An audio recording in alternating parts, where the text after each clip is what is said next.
안녕하세요. 서울에서 카페를 운영하고 있는 40세 여성입니다. 다른 사람이 그러는데 저는 또래에 비해 유독 세상 물정에 어둡고 순진하다고 하더라고요. 보통 상식적으로 이해가 안 되면 일단 의심부터 해봐야 하는데 저는 일단 사람을 믿었습니다. 한마디로 사기꾼이 좋아하는 스타일이었던 거죠. 그래서 어릴 때부터 놀림을 자주 받았습니다. 어릴 적 장난 정도는 웃으면서 넘어갈 수 있었는데 성인이 되어서 사회생활을 시작한 뒤에는 아주 심각한 일들을 겪게 되었습니다. 가장 결정적인 건 남편에게 버림을 받은 것이었습니다. 지금도 저의 순수한 사랑을 무참하게 짓밟아버린 그 인간을 떠올리면 화가 치밀어서 견딜 수가 없을 지경입니다. 여러분들이 제 이야기를 들으시면 왜 저렇게까지 바보처럼 살았을까 하는 생각이 드실 겁니다. 제 아버지는 공기업의 이사로 근무하셨고 엄마는 고위직 공무원이셨습니다. 그래서 저는 어릴 때부터 부족한 것 없이 모든 걸 누리면서 자라왔습니다. 부모님은 제가 가지고 싶어 하는 건 뭐든지 사주셨습니다. 학교를 다니면서부터 아버지는 돈이 필요해 보이면 묻지도 따지지도 않고 원하는 액수의 돈을 주셨죠. 그래서 돈이 귀한 줄 모르고 함부로 쓴 적도 있었습니다. 친구들에게 저는 돈을 잘 쓰는 애로 통했고 자기들이 가지고 싶은 물건은 있는데 돈이 없으면 제게 다가와서 돈을 빌려달라고 부탁했어요. 그러면 저는 주저없이 친구들에게 돈을 빌려주었죠. 하지만 돈을 갚는 애는 한 명도 없었습니다. 저도 굳이 돈을 달라고 안 했으니까요. 나중에 철이 들고 나서 생각해보니 친구들은 저를 좋아했던 것이 아니라 제가 가진 돈을 좋아했던 것이었습니다. 하지만 이건 시작에 불과했습니다. 대학에 들어가서 처음으로 충격적인 일을 겪게 되었는데요. 저와 같은 대학에 들어간 친구가 한 명 있었습니다. 소영이라는 친구였는데 절친이라고 할 수는 없었지만 곧잘 어울렸던 친구였어요. 과는 달라도 같은 대학 동아리를 다녔으니 자주 만나서 밥도 먹고 커피도 마시게 되었습니다. 경미야, 너 아직 남친 없지? 내가 남자 소개해줄까? 갑자기 소개? 누굴 소개해주려고? 소영이는 자기 사촌 오빠를 소개해주겠다고 했어요. 사진을 보니 제 스타일이라서 만나보았는데 성격도 아주 좋아 보였습니다. 사진에서처럼 키도 크고 얼굴도 깔끔하게 생긴 편이라서 첫 만남에 호감이 생겼죠. 그 오빠도 다음 데이트를 약속하길래 자연스럽게 연애를 시작하게 되었습니다. 오빠랑 한참 만나고 있었을 때였습니다. 오빠랑 같이 저녁을 먹으려고 만났는데 오빠 표정이 굳어 있었습니다. 평소에는 농담도 잘하고 장난도 잘 치더니 그날따라 세상 고민 다 싸질머진 사람처럼 맥이 탁 풀려 있었죠. 오빠, 표정이 왜 그래? 고민이라도 있어? 제가 무슨 일 있냐고 물으니까 오빠가 한숨을 푹 쉬더니 돈이 필요하다고 하더라고요. 아니, 급전이 필요한데 빌릴 데가 없어서 집주인이 갑자기 월세 보증금을 올려달라고 하는 거 있지? 아직 알바비도 못 받았는데 50만 원 달라고 재촉하니까 미치겠다. 돈 없으면 지금 나가래. 나 말고 들어올 사람 많다고 하더라. 꼼짝없이 방 빼고 길거리에 나앉게 생겼어. 그 당시 오빠가 편의점에서 밤 시간대 알바를 하고 있었는데 사장이 장사가 예전 같지 않다고 벌써 2달째 알바비를 못 받고 있었거든요. 집주인에게 한 달만 기다려달라고 사정을 말했지만 사흘 내로 보증금 올려주지 않으면 방 빼라는 말만 들었다고 합니다. 제가 부모님 이야기를 꺼내니까 오빠의 부모님이 시골에서 농사를 짓고 있는데 태풍 때문에 농사가 망해서 돈을 달라고 할 수가 없었다고 하더군요. 사정이 워낙 딱하니 가만히 있을 수가 없었습니다. 그래서 그 돈을 제가 빌려주었죠. 정말이야? 이 돈이 어디 나서 나 주는 거야? 경미야, 정말 고마워. 알바비 받으면 바로 갚을게. 오빠는 이제 살았다고 하면서 아이처럼 좋아했어요. 오빠의 밝은 얼굴을 보니 저도 마음이 편해지더라고요. 그런데 오빠는 한 달이 지나도 빌려간 돈을 돌려주지 않았습니다. 만날 때마다 몇 번을 망설이더니 제가 먼저 말을 꺼내게 만들었습니다. 오빠, 저번에 빌려간 돈 말이야. 언제 줄 수 있어? 갑자기 무슨 돈? 내가 너한테 돈을 빌려갔다고? 50만 원 정도면 기억하고 있을 줄 알았는데 오빠가 깜짝 놀란 표정을 지으면서 저를 빤히 쳐다보더군요. 그래서 제가 한숨을 쉬며 그날 일을 쭉 설명했습니다. 월세 보증금 말이야, 50만 원. 정말로 기억 안 나서 이러는 거야? 그거 말하는 거구나. 미안해. 내가 깜빡 잊고 있었네. 사실 알바비를 아직 못 받았어. 그렇구나. 그럼 다음에 돈 생기면 줘. 평소 같았으면 편의점 알바 그만둬라. 그 알바 사장 신고해야 하는 거 아니냐고 재촉했을 텐데 이제 그러기도 싫었습니다. 오빠에게서 무언가 이상한 게 느껴졌거든요. 역시나 오빠가 빌려간 돈을 주기는커녕 다른 핑계를 대면서 제게 계속 돈을 빌려갔습니다. 액수도 점점 커졌죠. 어느 날은 새벽에 갑자기 전화를 해서는 다급하게 돈을 달라고 하기도 했습니다. 경미야, 너 지금 돈 가진 거 얼마나 있어? 돈? 갑자기 무슨 돈? 오빠 무슨 일 생겼어? 아이씨, 나 지금 경찰에 잡혀가게 생겼어. 그 말에 듣고 깜짝 놀라서 잠이 확 달아나고 말았죠. 자리에서 벌떡 일어나 무슨 사고를 쳤냐고 묻자 오빠가 어이없는 말을 쏟아냈어요. 친구들과 같이 기분 좋게 술을 마시고 있었는데 옆자리 손님들과 시비가 붙었다는 겁니다. 오빠와 친구들이 시끄럽게 웃고 떠들자 술집 전세 냈냐고 조용히 하라는 목소리가 들려왔고 오빠 쪽에서 기분이 상해서 왜 시비를 거냐고 짜증을 냈다고 하는데요. 시작은 말다툼이었는데 나중에는 몸싸움으로 번지고 말았습니다. 서로 치고받고 패싸움을 하다가 오빠가 술병을 휘둘렀는데 옆자리 일행 중 한 명이 머리를 다쳐버렸대요. 그 말을 듣는 순간 머리가 멍해지고 말았습니다. 경미야, 당장 그 사람하고 합의 보지 않으면 구속될 것 같아. 그러니까 네가 좀만 도와주면 안 될까? 그래서 얼마가 필요하다는 거야? 우선 급한 대로 200만 원만 가지고 병원 앞으로 와. 당장. 저는 정신없이 돈을 뽑아서 오빠가 말한 병원으로 갔습니다. 땡땡병원 응급실 안으로 들어가니 오빠가 초조한 표정으로 저를 기다리고 있었죠. 오빠는 저를 쳐다보지도 않고 제 손에 든 돈 봉투만 쳐다보고 있었습니다. 오빠, 그 사람은 괜찮은 거야? 지금 어디 있어? 설마 수술 중이래? 그건 내가 알아서 할 테니까 돈이나 줘. 오빠는 빼앗듯이 돈을 받아들고 응급실 안쪽으로 달려들어갔습니다. 제가 쫓아가 보니까 사람들이 워낙 많아서 안 보이더라고요. 도리어 오빠가 절 찾아서 해결됐으니 가자고 하길래 병원을 나왔습니다. 저는 진짜로 일이 해결된 줄 알았는데 며칠 뒤에 오빠가 100만 원이 더 필요하다고 하더군요. 제가 무슨 일이냐고 캐물으니 그 사람 수술이 잘못돼서 두 번째 수술을 들어가야 한다는 것이었습니다. 저는 그 말을 듣고 두말 없이 돈을 주었는데요. 며칠 뒤에 만난 오빠는 제 덕분에 별 탈 없이 그 사람과 합의를 보고 잘 해결되었다고 했습니다. 그런데 얼마 후에 다른 선배 언니에게서 뜻밖의 말을 전해 들었습니다. 경미야, 너 시간 되면 나랑 커피나 한잔 하자. 언니가 갑자기 저를 카페로 데리고 간 다음에 뜬금없이 소영이 이야기를 꺼냈습니다. 경미야, 너 소영이한테 속고 있어. 내가 속고 있다니 그게 무슨 말이야? 내가 이럴 줄 알았다. 아직도 모르고 있었구나.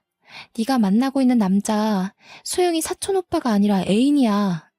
소영이가 저한테 사촌 오빠라고 해놓고 자기 애인을 소개해줬다는 것이었습니다. 언니는 소영이와 친분이 있었습니다.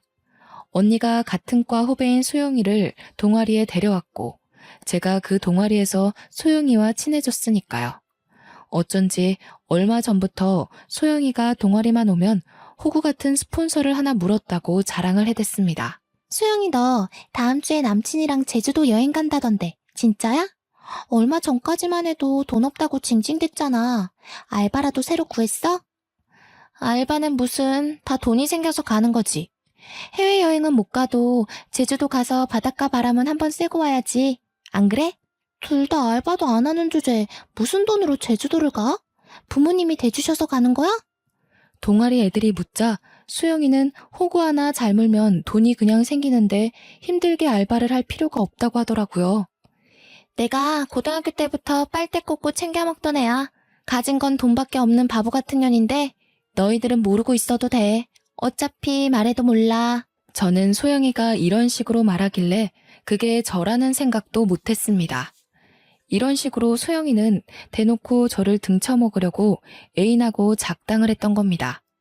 오빠는 편의점 알바 같은 건 하지도 않았고 월세 보증금이나 패싸움 이야기는 새빨간 거짓말이었던 거죠. 언니가 하는 이야기를 듣고 수영이가 이런 식으로 대놓고 바보 취급을 했다고 털어놓으니 언니가 한숨을 내쉬며 말하였습니다. 경미 너는 이렇게 순진해서 험한 세상을 어떻게 살려고 그러니? 지금이라도 인간 같지도 않은 것들하고 연 끊고 상종하지 마.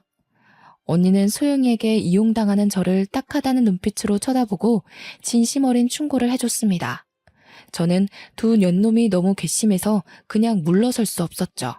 그래서 소영이를 불러서 하나하나 따져보았는데요. 너 내가 그렇게 만만해? 친구라서 믿었는데 사람을 이따위로 가지고 놀아도 되는 거야? 그동안 사기쳐서 나한테 뜯어간 돈 전부 다 가져와. 안 그러면 내가 가만두지 않을 거야? 뭐?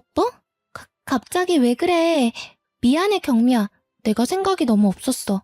오빠가 하자고 한 거야. 내가 하지 말라고 했는데 오빠가. 제가 태어나서 처음으로 도끼 눈을 뜨고 소영이에게 소리를 질러대니까 제 기세에 놀란 소영이가 미안하다고 사과하더라고요.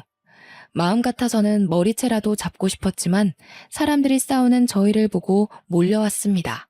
그래서 일단 돈부터 돌려달라는 약속을 받아놨죠. 소영이는 돈을 돌려주겠다고 했지만 다음 날부터 제 연락을 아예 무시해버렸습니다. 연락이 안 되는 건 오빠도 마찬가지였어요. 학교에 나오지 않아서 수소문해보니 둘 다 휴학을 해버렸다고 하네요. 할 수 있는 휴학을 다 몰았으면서 졸업할 때까지 저를 피해 다니는 바람에 결국 돈 받는 건 포기하고 말았습니다. 졸업을 하고 직장을 다닐 때도 마찬가지였어요. 재수가 없는 건지 제 팔자가 그런 것인지 제 주변에 꼬인 인간들이 하나같이 저를 속이고 돈을 뜯어갔습니다. 그런 추잡한 인간들이 싫어서 5년 동안 직장을 7군데나 옮겨 다니게 되었네요. 하지만 마지막 직장에서도 적응하지 못하고 그만두니까 엄마가 제게 이렇게 말씀하셨습니다. 경미야, 넌 내가 보니까 다른 사람들하고 어울려서 일하는 것보다 혼자 장사를 하는 게 맞는 것 같아. 엄마는 이제 취직할 생각하지 말고 카페를 하나 차려줄 테니까 혼자 조용하게 장사를 해보는 게 어떠냐고 하셨어요. 저도 5년 넘게 사람들한테 치이고 사람들을 경계하느라 조직에 적응하지 못하고 스트레스를 받으면서 살다 보니 혼자 있고 싶어지더군요. 그래서 엄마 말대로 카페를 열게 되었습니다. 프랜차이즈 카페를 개업하면 본사에서 알아서 다 해줄 거라고 생각했습니다. 장사를 너무 편하게 생각했던 거죠. 직접 프랜차이즈 카페를 해보니 본사는 돈만 챙겨갈 뿐 가맹점에게 해주는 게 거의 없었고 모든 걸 제가 알아서 운영해야 했습니다. 세상에서 가장 편하게 돈을 버는 사람이 카페 사장이라고 생각했는데 직접 장사해보니 세상에서 가장 열심히 사는 사람들이 카페 주인이란 생각이 드네요. 그렇다고 해서 힘들게 장사한 것도 아니었습니다. 처음부터 돈을 벌어야 한다는 욕심은 크게 없어서 가벼운 소일거리라고 생각했죠. 하지만 저도 하나씩 하다 보니 점점 욕심이란 게 생겨서 커피에 대한 연구도 하고 다른 카페들은 어떻게 운영하는지 살펴보기도 하였습니다. 그렇게 부지런히 살다 보니 5년이란 시간이 지나갔고 30을 훌쩍 넘긴 나이가 되었습니다. 이제 카페는 자리를 잡았고 고정 고객들도 제법 생겼는데요. 그 중에서 눈에 띄는 남자 손님 한 명이 있었습니다. 6개월 전부터 혼자 카페에 들려서 아메리카노를 마시는 손님이었죠. 그 손님은 늘 구석자리에 앉아서 커피를 마셨습니다. 제가 연구한 커피가 맛있었는지 3개월 전 뒤부터는 거의 하루에 한 번은 꼭 들리더라고요. 손님이 별로 없어서 바쁘지 않을 때는 제가 그 손님의 말벗이 되어주기도 했습니다. 무슨 일을 하시냐고 물어봤더니 6개월 전부터 카페 맞은편에 있는 건물에서 사무실을 얻었다고 하더라고요. 사업을 하시냐고 물으니 그건 아니라고 하셨습니다. 아직 사업이라기보다는 프로그램을 의뢰받아서 개발하고 있어요. 땡땡 회사에서 컴퓨터 프로그래머로 일을 하다가 혼자 독립을 했다고 하더군요. 스티브 잡스나 빌 게이츠를 능가하는 개발자가 되고 싶어서 사표를 냈다고 하길래 단골 손님이 남달라 보였습니다. 제가 멋있다고 하니까 쑥스러웠는지 손님이 겸손하게 둘러대더라고요. 그동안 돈은 많이 못 벌겠지만 저는 돈보다는 실력으로 최고의 자리에 오르고 싶어요. 도전 정신만 좋아서 매력 있는 것이 아니었습니다. 대화를 나눌수록 참 순수하고 때가 묻지 않은 사람이라는 걸 느꼈거든요.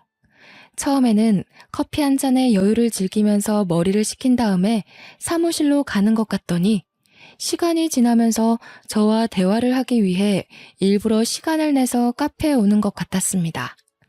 제가 가장 한가한 시간에 맞춰서 오는 게 보여서 저도 가슴 설렜죠. 그러다 한 번씩 그 사람이 오지 않으면 혹시 무슨 일이라도 생긴 건 아닌지 걱정하기도 했습니다. 그 사람이 일주일 동안 카페에 오지 않은 적도 있었습니다. 일주일 내내 이상하게 마음이 불안해지고 일이 손에 잡히지 않더군요. 일주일 후에 그 사람이 카페에 나타나자 비로소 마음이 놓였습니다. 저도 모르게 단골 손님을 반기며 그동안 어떻게 지냈는지 물었는데요. 그동안 무슨 일 있으셨어요? 왜 이렇게 안 오셨어요? 아, 지방에 있는 업체에서 보안 프로그램을 교체해달라는 의뢰가 들어와서 출장을 다녀왔어요. 그랬구나. 전 또 무슨 일이라도 생긴 줄 알았어요. 단골 손님이 걱정하게 해서 미안하다고 하면서 앞으로 무슨 일이 있으면 미리 말하겠다고 하더라고요. 그렇게 개인적으로 연락을 주고받으면서 사이가 더 가까워졌고 몇 달 뒤에는 빨간 장미꽃까지 받게 되었습니다. 저랑 결혼하고 싶다고 진지하게 만나보자는 고백을 해서 깜짝 놀랐어요. 내가 고백만 안 했지 우리 만난 지 2년이 넘었잖아요. 이 정도 시간이면 서로에 대해 충분히 알았다고 생각해요. 경미 씨도 저랑 진지하게 만나보고 싶은 거 맞죠? 정말 서투른 사랑 고백이었지만 저를 감동시키기에는 충분했습니다. 저희가 만난 세월도 있으니 얼마 지나지 않아 시댁과 저희 친가를 오가며 결혼을 허락받으러 가기도 했죠. 저는 35이라는 다소 늦은 나이에 상견례 자리를 가지게 되었습니다. 신혼은 제가 살고 있는 아파트에서 시작하기로 했는데요. 2년 전에 새로 지은 아파트에 청약을 했는데 당첨이 되어서 산 아파트였습니다. 평수가 꽤나 큰 아파트여서 신혼생활을 해도 무리가 없어 보였어요. 남편은 제 아파트를 보고 저에게 너무 미안해했죠. 집은 내가 마련해야 하는 건데 시작부터 당신한테 신세 지는 것 같네. 그게 무슨 상관이야. 이렇게 큰 아파트 놔두고 따로 집을 구할 필요는 없잖아. 좋아. 딱 5년만 기다려. 내가 멋진 전원주택 하나 사서 당신 호강시켜 줄 테니까. 남들이 들으면 터무니없는 소리라고 할지 모르지만 지금 남편이 하고 있는 사업이 잘 되고 있어서 5년 뒤에는 누구나 인정하는 소프트웨어 벤처 사업가로 성공한다면 가능한 일이었습니다. 성공하지 않더라도 말이라도 그렇게 해준 게 참 고마워서 저는 결혼 상대를 참 잘 만났다고 생각했습니다. 결혼식 전이었지만 남편은 제 집으로 짐을 옮겼고 같이 살게 되었죠. 그런데 결혼식을 일주일 앞둔 어느 날, 느닷없는 불청객이 카페를 찾아와서 이상한 말을 하였습니다. 정경미 씨 되시죠? 남편한테 들어서 한번 찾아와 봤어요. 곧 결혼한다고 하던데 축하해요. 저 누구신데 그러시죠? 남편이요? 네. 그쪽이랑 곧 결혼할 남자 와이프가 바로 저예요. 갑자기 모르는 여자가 찾아와서 제 남편 될 사람의 아내라는데 믿을 수가 있어야죠. 게다가 남편의 아내가 꺼낸 첫마디가 저희들의 결혼을 축하한다는 것이었습니다. 정말 상식적으로 이해가 안 되는 상황이었죠. 저는 남편이 유부남이라는 사실을 아예 모르고 있어서 그 말을 듣고 할 말을 잃어버리고 말았습니다. 그런데 저를 찾아온 여자는 너무나 당당하고 태연해 보였어요. 곧 이혼할 거니까 걱정하지 마세요. 저는 경미 씨한테 시비 걸려고 온 게 아니거든요. 갑자기 찾아와서 무슨 말씀 하시는 거예요? 지금 굉장히 무례하신 거 알고 계시죠? 남편과 곧 이혼한다니. 도대체 남편에게 무슨 문제가 생긴 걸까 싶었는데 전처가 자기한테 다른 남자가 생겨서 이혼을 하게 되었다고 말해 주었습니다. 혹시 경미 씨한테는 첫사랑이 있었나요? 그리고 느닷없이 첫사랑에 대해 묻더니 자기가 어쩌다 남편이 아닌 다른 남자와 바람을 피우게 되었는지 자세하게 이야기해 주었습니다. 고등학교 때 만나서 사귀게 된 첫사랑이 있었는데 3년 정도 교제하다 결혼을 약속했다고 합니다. 그런데 부모님이 강력하게 반대해서 헤어지게 되었다고 하더라고요. 남자친구가 있다는 걸 알게 된 부모님이 머리에 피도 안 마른 어린 것들이 벌써부터 연애질이나 하고 다닌다고 호되게 야단을 맞았다고 하네요. 그런데 2년 전 동창 모임에 갔다가 첫사랑을 다시 만나게 되었다고 했습니다. 첫사랑은 대학을 졸업하고 미국으로 이민을 간 바람에 그동안 동창 모임에는 나올 수가 없었다고 해요. 그런데 미국에서 결혼한 아내가 교통사고를 당해서 세상을 떠나자 미국 생활에 회의감이 들어서 모든 걸 정리하고 한국으로 귀국했다고 합니다. 이렇게 다시 만난 둘은 학창시절로 돌아간 것처럼 연애를 하기 시작했다고 하는데요.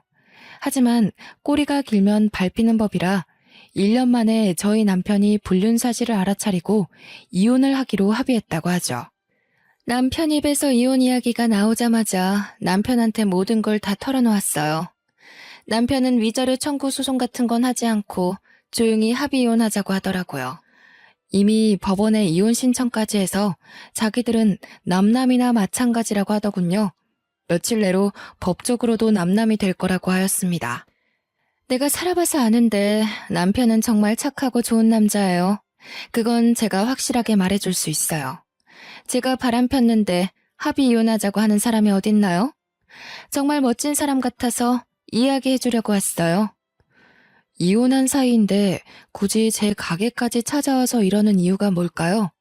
자기가 써보니 이 물건 참 괜찮으니까 너도 한번 사용해보라고 하는 말처럼 들려서 어이가 없었습니다. 그래서 짜증을 내며 전처를 쫓아내려고 했죠. 그런 거 이야기 안 해줘도 되니까 나가세요. 장사 방해되니까 나가시라고요. 화내지 말고 제 말 좀 들어보세요. 우리는 헤어지는 게 서로의 앞날을 위한 거라고 생각했어요. 최선의 선택이었던 거죠.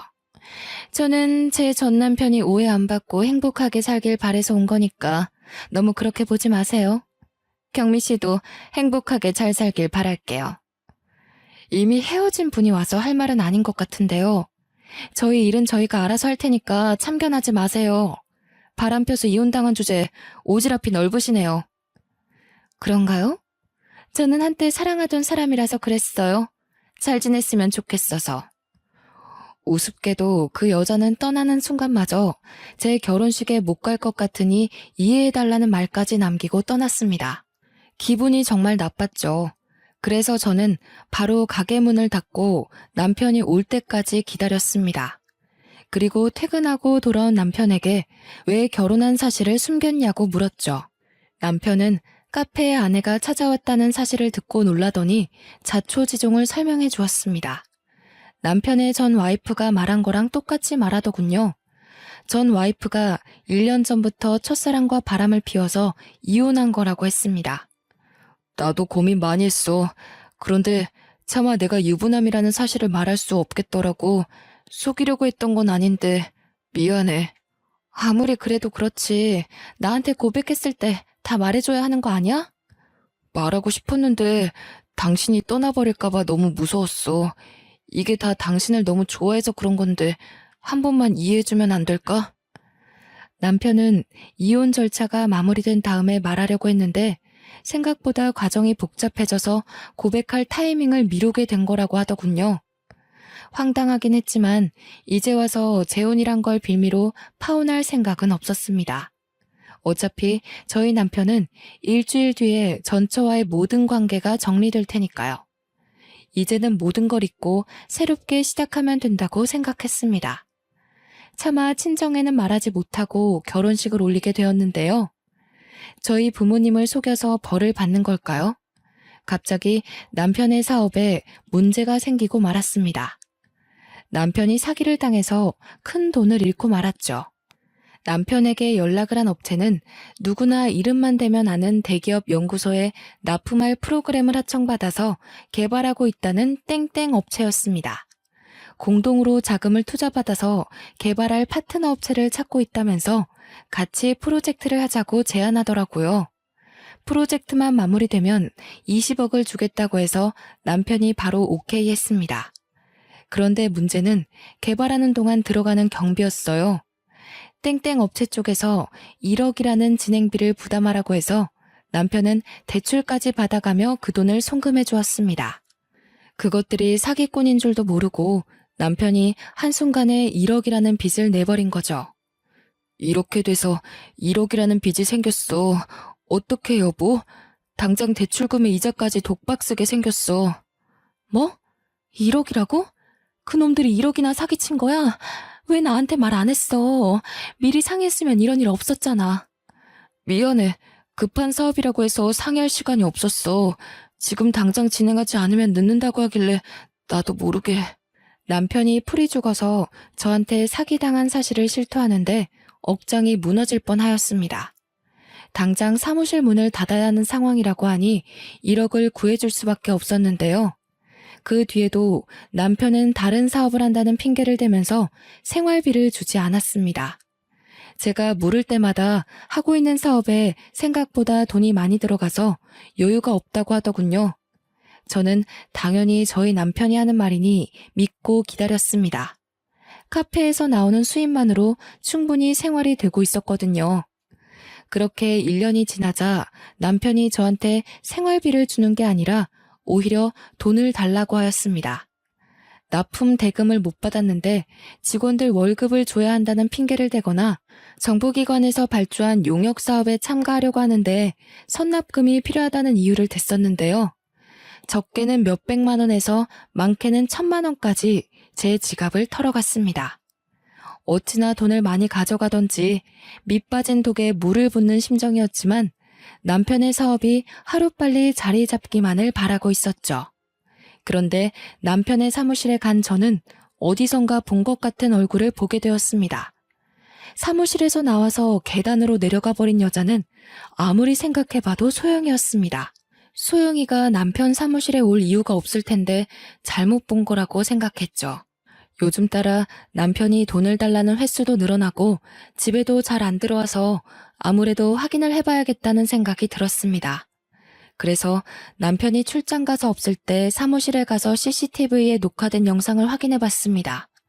CCTV 속 여자의 얼굴 몇 번을 돌려봐도 소영이더군요. 그날만 남편 사무실을 찾아온 것이 아니었습니다. 남편의 사무실에 자주 들렸다는 사실을 안 순간 저는 대학 시절에 소영이에게 당했던 기억을 떠올릴 수밖에 없었습니다.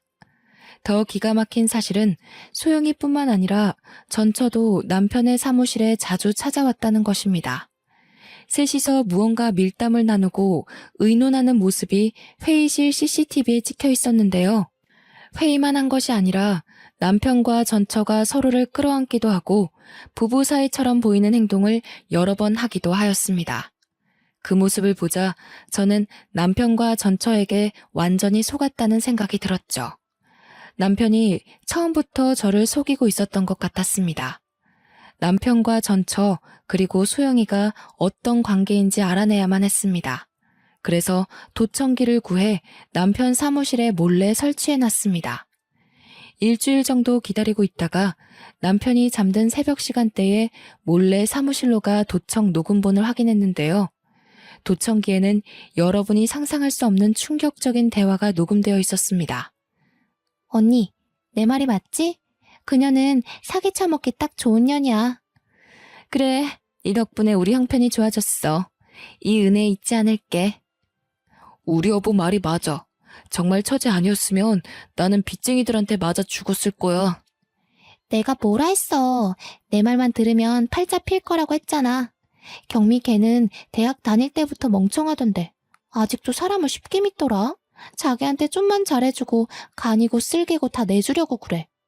빚도 다 해결됐으니까 이번에는 내 몫도 챙겨주는 거지? 나한테는 얼마나 줄 거야? 당연하지. 우리 처제 얼마나 필요해? 달라는 대로 다 줄게. 녹음본을 아무리 다시 들어봐도 남편이 제 돈을 노리고 의도적으로 접근한 거였습니다. 전처와 이혼을 하기는 했지만 사실 위장 이혼이었고 실제로는 같이 동거를 하고 있었던 거죠. 게다가 저희 남편이 소영이를 처제라고 부르다니 저는 소영이가 전처의 여동생인 줄도 모르고 있었습니다. 사업을 하다가 크게 망해버린 남편은 빚쟁이들을 피해서 도망치듯이 카페 맞은편 건물에 사무실을 얻어서 숨어서 지내고 있었다고 합니다. 형부를 찾아왔던 소영이가 우연히 제 카페를 알아보고 저를 이용할 계획을 세웠던 겁니다. 그렇게 제 돈으로 빚을 갚고 생활비로 쓰고 있었다는 사실을 알아내고 저는 기생충 같은 인간들 때문에 피눈물을 흘리고 말았습니다. 게다가 여기서 저를 더 속이고 도망갈 생각을 하고 있더군요. 그년이 아무리 눈치가 없다고 해도 여기서 시간 더 끌면 의심할 게 뻔해. 마지막으로 크게 한탕하고 해외로 튀어버리자. 해외? 저번에 말한 하와이 말하는 거야? 아니면 필리핀? 우리 아예 이민 가버려서 돈 걱정 없이 좀 살아보자. 그래, 돈만 많은 그년 도움 좀 받으면 필리핀 같은 데 가서 편하게 살 수 있을 거야. 이번에 지긋지긋한 한국 땅 떠나버리게. 남편은 사업 투자를 목적으로 제 카페를 담보로 대출을 받아놓았습니다. 그걸 가지고 양반 도주를 할 어처구니 없는 계획을 이야기하고 있었죠. 하지만 확실한 증거를 잡은 이상 남편이 도망가도록 놔둘 수 없었습니다. 변호사를 찾아가서 물어보니 남편과 전처 그리고 소영이까지 모두 사기죄로 엮어 넣을 수 있다는 사실을 알아냈습니다. 변호사 선임을 한 뒤 저는 남편이 있을 시간대에 집으로 돌아갔습니다. 집에 들어가자마자 남편을 붙잡고 녹음한 파일을 들려주었는데요. 그러자 그 인간이 소영이가 꾸민 짓이라며 자기는 시키는 대로 한 것뿐이라고 발뺌을 하였습니다. 나는 아무 잘못 없어. 처제가 이렇게 하면 다 해결될 거라고 협박했다고. 돈 안 받아오면 이혼당하고 길바닥에 나앉을 거라고 하는데 어떡해. 나도 방법이 없었어. 이제 와서 오리발 내민다고? 나는 너 때문에 2년 넘게 돈까지 뺏겼어. 내 인생이 망가졌다고. 억울하고 분해서 끝장을 봐야 되겠어. 그러니까 각오 단단히 하고 있어. 여보, 이러지 말고 우리 대화로 해결하자. 어? 우리 사랑하는 사이잖아. 그동안 만난 세월을 생각해. 내가 진짜로 당신 이용해 먹는 사람 같아? 나도 피해자라고. 나도 너무 무서웠어. 당신한테 말하고 싶었는데 당신도 협박받을까봐. 뭐? 피해자? 내가 그 말에 속아 넘어갈 것 같아? 당장 꺼져. 내가 당신이랑 대화할 것 같아? 난 인간이랑만 대화해. 당신 같은 쓰레기랑 말 안 한다고. 왜 이래 정말. 내 말 좀 들어봐. 당신은 나한테 질렸을지 몰라도 내가 당신 사랑한다고. 난 당신 없이 못 살아. 내가 평생 당신 곁에서 속죄하면서 살게. 그러니까 한 번만 봐주라. 남편이 지푸라기라도 잡는 심정으로 제게 매달렸지만 이미 버스는 떠난 뒤였습니다. 제가 남편 뺨을 확 때려버리니까 때려도 좋으니까 제발 봐달라고 비굴하게 굴더군요. 결국 경찰을 부른다고 말하니까 남편이 꽁무니 빼고 도망가 버렸습니다. 남편에게 이혼소송과 위자료 청구를 했고 소영이와 전처를 사기죄로 고발해버렸죠. 경찰에서 소환장이 날라오자 다급해진 소영이는 저를 찾아와서 한 번만 용서해달라고 울면서 매달렸습니다. 경미야, 이 소환장 뭐야? 설마 나 사기죄로 고소한 거니? 도대체 왜 그래? 우린 친구잖아. 내가 잘못했어. 사정이 너무 급하다 보니 그런 짓을 하고 말았어. 예정을 생각해서라도 한 번만 살려주라. 우리한테 정이란 게 있긴 하니? 넌 지금도 나를 바보 같은 호구로 생각하고 있잖아. 내가 용서해주면 나중에 또 이용해 먹으려고? 너 용서해줄 생각 없으니까 당장 돌아가. 경미야, 미안해. 내가 무릎 꿇을게. 이렇게 꿇고 빌 테니까 제발 봐주라. 내가 한 번도 이런 적 없잖아. 이번엔 진짜 뉘우치고 있다니까. 연기하는 거 아니야. 다 울고 있는 거 보여? 이번만 봐주면 네 눈에 띄는 일 없도록 할게. 내가 믿을 것 같아? 너 딱 봐도 가짜로 울고 있는 거잖아. 눈물로 다 해결되는 거면 법은 왜 있는 거겠니? 경찰은 왜 있겠어? 눈물 아까우니까 뚝 그쳐. 감방에서나 흘려야 하니까 내 앞에서 울지 말라고. 제가 울면서 제 바지가랑이를 붙잡는 소영이를 밀치니까 거짓말처럼 눈물을 뚝 그치더군요. 딱 봐도 어떻게 해야 제가 봐줄지 고민하는 것 같았습니다. 그 뒤로 소영이가 제 카페에 찾아와서 어떻게든 합의를 하자고 사정했지만 저는 돈보다는 고등학교 때부터 저를 괴롭힌 악독한 년에게 본보기를 보여줘야만 했습니다. 세상에는 지켜야 할 법이라는 걸 있다는 걸 알려줘야 했죠. 경찰 조사를 받은 날 저는 소영이와 남편 그리고 남편의 전처와는 합의할 생각이 전혀 없다고 말하였습니다. 제가 그 인간들 때문에 얼마나 많은 정신적인 고통을 겪었는지 이루 말할 수가 없었거든요. 경제적인 피해 사실까지 상세하게 말하면서 반드시 처벌해달라고 간곡하게 호소했습니다. 소영이와 전처는 구속되었지만 남편은 종범이라는 이유로 불구속 상태에서 조사를 받게 되었는데요. 하지만 남편은 제게 그나마 숨겨놓은 재산을 탈탈 털어서 위자료를 줘야 했습니다. 그야말로 알거지 꼴이 된 전 남편은 잠을 잘 방 한 칸조차 없는 산새가 되어버렸어요. 모두 자업자득이니 길거리에서 노숙을 하든 구걸을 하든 간에 자기 잘못을 뼈저리게 느껴야 한다고 생각합니다. 소영이와 전처의 재판 결과도 의도적인 사기죄로 인정되었고 죄질이 아주 불량하다는 이유만으로 초범이었지만 실형이 선고되었습니다. 지금은 교도소에서 국가가 제공하는 무료 식사를 하면서 자신의 잘못을 뉘우치고 있는 중이겠죠. 사람이 살다 보면 정말 다양한 부류의 인간들을 만나게 되는 것 같습니다. 그 중에는 자기 인생에 도움이 되는 사람도 있겠지만 소영이처럼 만나지 말았어야 하는 악질적인 인간들도 있겠죠. 자기를 위해서 다른 사람의 인생 같은 건 어떻게 되든 상관없다는 생각으로 사는 것들을 우리는 쓰레기라고 부릅니다. 여러분들은 주위에 이런 쓰레기 같은 인간들이 없는지 자세히 살펴보시길 바랍니다. 만약 그런 인간들이 있다면 주저없이 관계를 끊어버리라고 말씀드리고 싶네요. 사연을 읽어주신 분들에게 하는 조언이니 부디 주변을 둘러보시길 바래요.